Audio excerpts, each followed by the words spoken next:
Bonjour. Ce plan de cours ou contrat entre l'enseignant et toi contient plusieurs informations. Lis et garde précieusement ton plan de cours. Il contient une foule d'informations importantes, entre autres des dates d'examen et de remise de travaux, la pondération, les disponibilités de l'enseignant à l'extérieur du cours, des modalités en cas d'absence, etc. Et il t'évitera surtout des surprises. Pour ce qui est de la présentation et la cible du cours, tu apprendras à l'intérieur de ce cours les principales notions de base en immunologie qui te serviront dans différentes spécialités du programme TAB dans les prochaines sessions. Il est important d'avoir de bonnes bases pour faciliter la compréhension de contenus plus complexes au fur et à mesure que tu avances dans le programme. Tu devras connaître les différentes techniques immunologiques en laboratoire servant à détecter des antigènes et des anticorps. Attention, tu remarqueras que la pondération du cours 2-1-1 ne reflète pas les périodes à ton horaire. Tu as présentement 3 périodes par semaine à une journée précise dans ton horaire pendant 15 semaines. 2-1-1 signifie 2 périodes de théorie, 1 période de laboratoire et 1 période d'études à la maison pour chacune des semaines de la session. Vous comprendrez que 1 période de laboratoire par semaine n'est pas suffisante pour pratiquer quelques techniques immunologiques. C'est pourquoi le cours se déroule comme suit. Nous avons additionné le 2 heures de théorie avec 1 heure de labo pour vous donner 3 périodes en tout temps. Plusieurs cours théoriques en début de session auront lieu et les laboratoires s'effectueront la majorité dans les dernières semaines de la session. Un calendrier d'activités pédagogiques détaillé est inclus dans ce plan de cours à la page 7. Voyons ensemble comment interpréter le calendrier des activités pédagogiques. Je vous suggère fortement de l'imprimer et de l'insérer au tout début de votre cartable contenant votre guide d'apprentissage et d'inscrire à votre agenda chacun des cours théoriques ou laboratoires. Tous les cours et les séances de laboratoire se dérouleront en présentiel. Aucun cours en asynchrone ou en synchrone. 12 séances sont à l'horaire, soit théoriques ou pratiques. Les cours sont les mardis pour le groupe 102 de 8h55 à 11h35 et pour le groupe 101 de 12h35 à 15h15. Lorsque nous serons en théorie, nous serons au local K203 et lorsque nous serons en séance de laboratoire, le local sera le K305. Vous avez dans la première colonne du tableau la date pour chacune des semaines. Je tiens à spécifier que la date est un lundi. Par la suite, il y a une section théorique et une section séance de laboratoire. Dans la partie théorique, les contenus principaux sont notés. Veuillez noter à votre agenda que l'examen intra-volet théorique aura lieu le mardi 7 mars pour les 2 groupes à vos heures respectives dans votre horaire, en présentiel, en classe, au cégep. Vous aurez 3 périodes pour y répondre. Il y a la semaine de relâche, le 13 mars, et 2 autres cours théoriques auront lieu après la semaine de relâche. Par la suite, nous effectuerons des séances de laboratoire jusqu'à la fin de la session. Vous pouvez remarquer dans la dernière colonne, dans la section laboratoire, les détails des labos. Le premier laboratoire aura lieu le 14 février afin d'assimiler quelques contenus théoriques que nous aurons vus et vous familiariser avec l'environnement des laboratoires. Les autres séances de laboratoire auront lieu du 4 avril au 2 mai.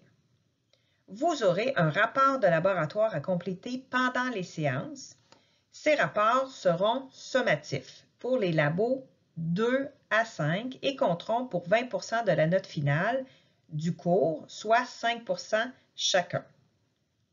À la fin de la session, l'examen synthèse pratique sera le 9 mai pour les deux groupes à votre horaire respectif. Et l'examen synthèse écrit ou théorique sera le mardi 16 mai également pour les deux groupes selon votre horaire. Les examens se feront en présentiel au cégep, en classe ou en laboratoire. Je tiens à souligner que dans la semaine du 10 avril, il n'y a pas de cours théorique et ni de cours pratique. Parce que dans la semaine du 10 avril, le mardi est un vendredi, donc il n'y a pas de mardi dans cette semaine. Regardons ensemble les évaluations sommatives et les pondérations pour chacune d'elles. Lors de la tenue d'une évaluation sommative écrite ou pratique, vous devez vous présenter à l'heure exacte, à laquelle l'évaluation se déroule. En cas de retard, vous serez autorisé à accéder à l'évaluation seulement si aucun élève n'a déjà remis sa copie d'examen. Cependant, aucun temps supplémentaire ne sera alloué. Dans le cas où l'accès à l'évaluation serait refusé, la note sera de 0 pour cette évaluation. Donc, il est très important d'être à l'heure pour les évaluations. Regardons maintenant la pondération des examens pour les volets théoriques et pratiques. Pour le volet théorique, vous aurez un examen intra qui vaut 30 % de la note finale. En plus, vous aurez dans le volet théorique un examen synthèse finale qui vaut 25 % de la note finale pour un total de 55 % pour le volet théorique. Pour le volet pratique maintenant, vous aurez des rapports de laboratoire à remettre à la fin de chacune des séances de laboratoire qui vaut 20 % de la note finale. Et il y aura un examen synthèse pratique à la fin de la session dont la pondération est de 25 %. Donc, un total de 45 % pour le volet pratique. Pour connaître les critères d'évaluation pour les examens synthèse théorique et pratique, veuillez consulter la page 3 du plan de cours. Des points seront retirés pour les fautes de français jusqu'à concurrence de 10 % pour chacune des évaluations sommatives. La réussite du cours implique que l'élève obtienne minimalement la note de passage de 60 % pour les volets écrits et pratiques à l'examen synthèse. Donc, vous devez avoir 60 % à l'examen synthèse théorique et vous devez aussi avoir 60 % à l'examen synthèse pratique à la fin de la session. Pour connaître les dates d'examen et les rapports de laboratoire sommatifs, veuillez vous référer au calendrier des activités vues précédemment. Point important en lien avec les évaluations synthèse, il s'agit des modalités d'application du double seuil. En plus de la note minimale de 60 % pour la réussite du cours au total, l'étudiant devra obtenir une note de 60 % et plus pour chacun des deux volets de l'épreuve synthèse du cours. Ce que je viens de vous définir dans la diapositive précédente des examens synthèse. La note maximale inscrite au bulletin traduisant l'échec causé par l'application du double seuil est fixée à 59 %. Donc, si vous avez un échec dans un des examens, soit théorique ou soit pratique, vous aurez la note de 59 % à votre bulletin. Dans le cas où le cumul de la note finale est inférieur à 60, la note apparaissant au bulletin sera conservée. En cas d'échec, le cours doit être pris dans sa totalité, autant la théorie que le pratique, même si vous échouez seulement dans un des domaines, dans une des sections. L'élève a la responsabilité de remettre sa copie d'examen avant de quitter le local, sans quoi il se verra attribuer la note 0 pour l'examen. Et lors de l'examen pratique, les techniciens participeront à l'observation des élèves. Les informations notées par les techniciens seront considérées par l'enseignant lors de l'évaluation. Les techniciens accompagnent les enseignants lors d'une évaluation pour noter des comportements, pour noter des attitudes, pour noter des façons de faire. Donc, l'enseignant considère ces observations-là pour l'évaluation. Les attitudes et les comportements professionnels seront aussi évalués lors des séances de laboratoire. Chaque étudiant est donc en constante évaluation, formative tout au long des laboratoires et elle sera sommative lors de l'examen synthèse. Si ceux-ci ne sont pas adéquats, l'enseignant ou les autres intervenants, entre autres les techniciens, émettront des commentaires ou des recommandations à l'étudiant.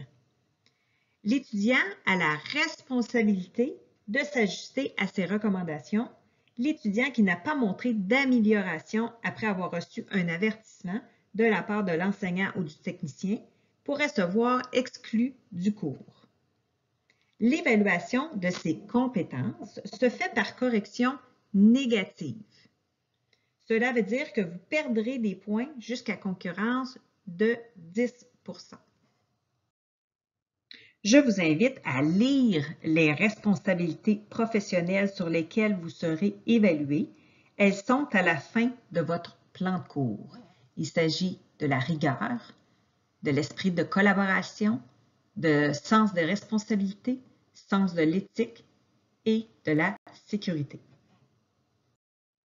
Mis à part l'étude minimale requise, vous devrez planifier les séances de laboratoire en complétant un travail préparatoire, une fiche technique, avant chacune des séances de laboratoire.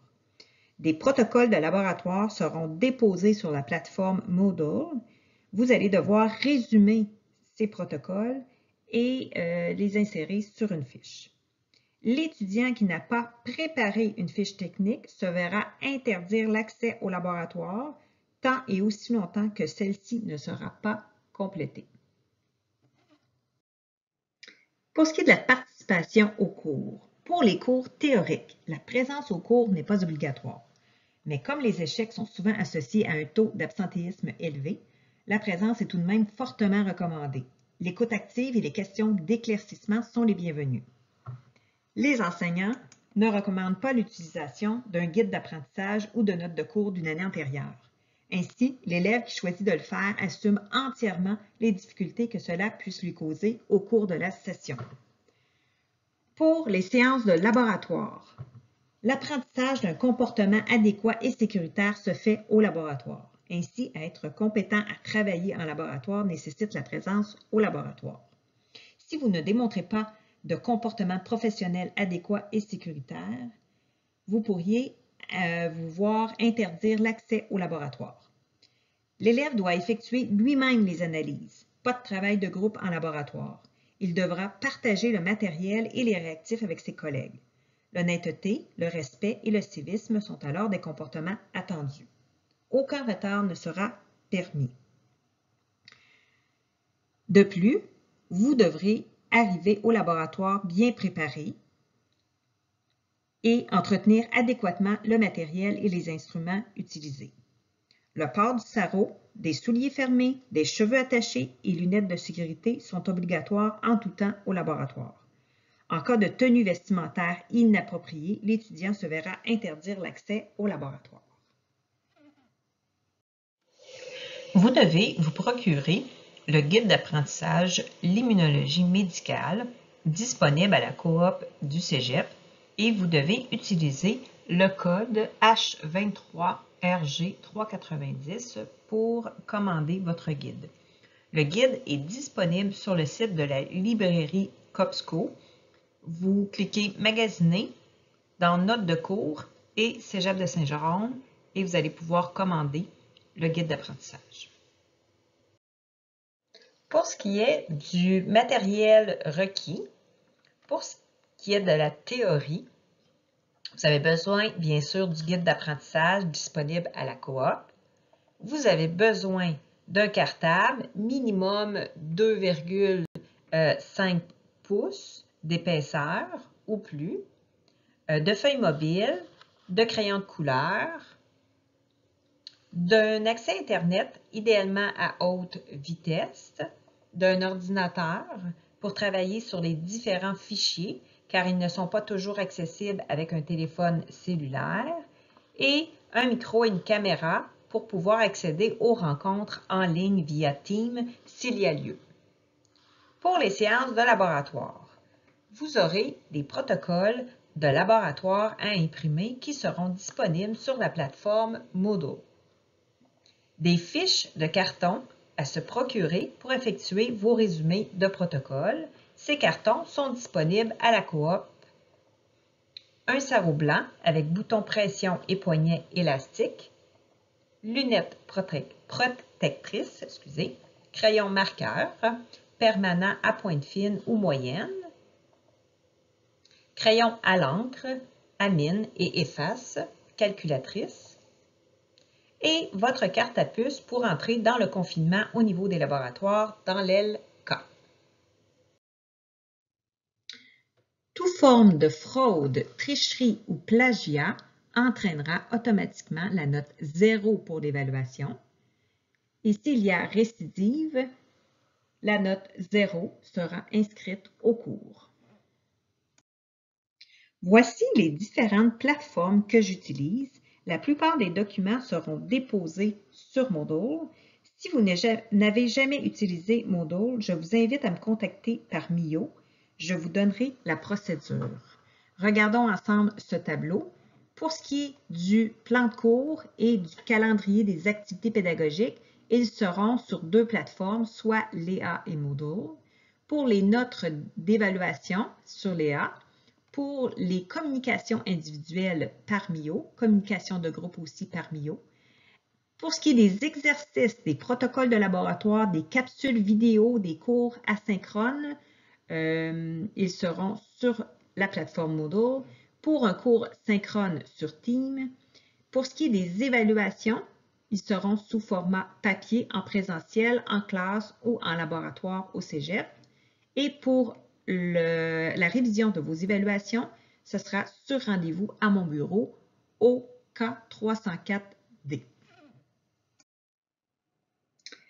Mes disponibilités sont affichées à l'entrée de mon bureau au K304D au fond du corridor du département TAB, ainsi que sur Omnivox. Je suis toujours disponible par Mio ou par courriel. Mon adresse est mhuneaul sans le T à commercial cstj.qc.ca. C'est le cégep qui a décidé de ne pas inclure le T. Ils ont un nombre restreint de lettres à mettre dans une adresse courriel. Donc, faites attention pour l'adresse courriel. Vous êtes les bienvenus à mon bureau. Ne soyez pas gênés et au plaisir de vous rencontrer.